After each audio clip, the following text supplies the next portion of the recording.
Some people don't have many friends, not because they're broken, but because they're rare. You walk through life quietly, observing more than you speak, feeling more than you show, and deep down you've wondered, why do I feel different from everyone else? While others chase attention, you protect your peace. While they fear being alone, you sit with your thoughts and grow stronger.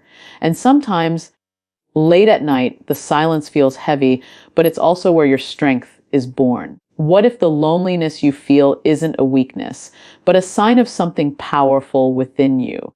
What if having few friends means you carry traits most people will never understand?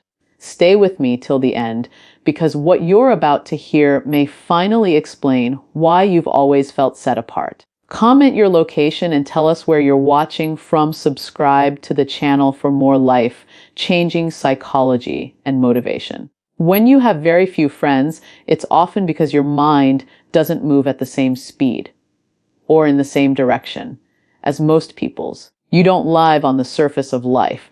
You notice patterns, contradictions, unspoken emotions. You ask questions most people avoid because they're uncomfortable or inconvenient. And that depth quietly separates you from the crowd. Small talk feels exhausting to you, not because you lack social skills, but because you crave substance. Conversations about gossip, trends, or status feel empty when you're wired to explore meaning, values, and truth. You want to understand why people think the way they do, not just what they say. And when you don't find that depth, you naturally pull back, not in arrogance, but in self-respect. Psychologically, this trait is linked to heightened self-awareness and introspection. You spend a lot of time in your own mind reflecting on your experiences, your mistakes, your growth. You replay conversations not to judge others, but to understand yourself better. This internal dialogue builds clarity, but it also creates distance. Many people bond through shared distractions. You bond through shared understanding. That difference alone filters out most connections. Philosophically, deep thinkers are often loners because they refuse to outsource their identity. You don't borrow opinions just to fit in. You're willing to sit with uncertainty, to hold conflicting ideas, to admit when you don't know. That level of intellectual honesty is rare, and it can make casual relationships feel unstable. Not everyone wants to be questioned, challenged, or seen beyond their surface. There's also an emotional cost to thinking deeply. You feel things intensely. You pick up on tone, energy, and subtle shifts in behavior. You notice when words don't match actions. That sensitivity makes you selective because you've learned that not everyone deserves access to your inner world. You'd rather have no one than the wrong ones. And here's the part most people misunderstand. You're not lonely because you have few friends. You have few friends because you refuse to dilute yourself. You're willing to walk alone rather than shrink your thoughts, silence your questions, or pretend to be someone you're not just to belong. So if you've ever felt out of place, remember this: depth doesn't isolate you by accident. It protects you on purpose. And the moment you stop seeing that as a flaw, you begin to realize it's the very thing that will lead you to the right people at the right time for the right reasons. When you value peace over popularity, your social life naturally becomes quieter, not empty, quieter. You've learned, often through experience, that not all connection is healthy connection. Some relationships come with noise, drama, emotional confusion, and unspoken expectations. And at some point, you made a conscious or unconscious decision your inner calm matters more than being liked. Psychologically, this is a sign of strong emotional boundaries. You are aware of how external chaos affects your internal state, and you refuse to let other people's unresolved issues live rent-free in your mind. You don't feel the need to react to everything, explain yourself to everyone, or prove your worth through constant availability. That restraint isn't weakness. It's regulation. It's emotional maturity. Most people are taught that popularity equals value. More friends, more invitations, more attention. But you've seen the other side of that equation. You've noticed how chasing approval can slowly erode self-respect. how being constantly accessible can lead to being taken for granted, and how saying yes to everyone often means saying no to yourself. So you chose differently. Philosophically, choosing peace is a form of self-loyalty. It means you understand that your time, energy, and emotional capacity are finite resources. You don't waste them on relationships that require you to perform, pretend, or tolerate disrespect just to belong. You're not antisocial, you're intentional. You're not detached, you're discerning. This is why your circle is small. You don't bond over shared complaints or temporary excitement. You connect through mutual respect, emotional safety, and consistency. And when those elements aren't present, you don't force proximity. You walk away quietly. No announcement, no resentment, just clarity. There's also courage in this choice.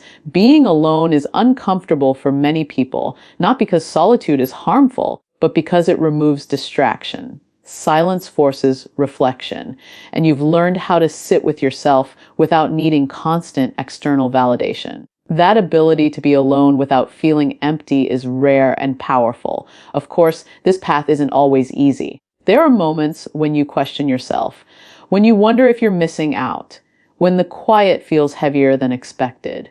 But deep down, you know the truth peace isn't the absence of people.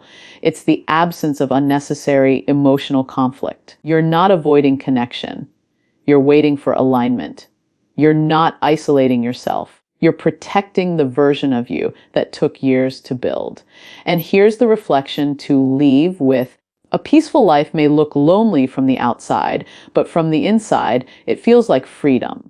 Choose that freedom deliberately, because the quality of your life will always reflect the quality of what you allow into it. People with few friends often share a profound sense of self-awareness.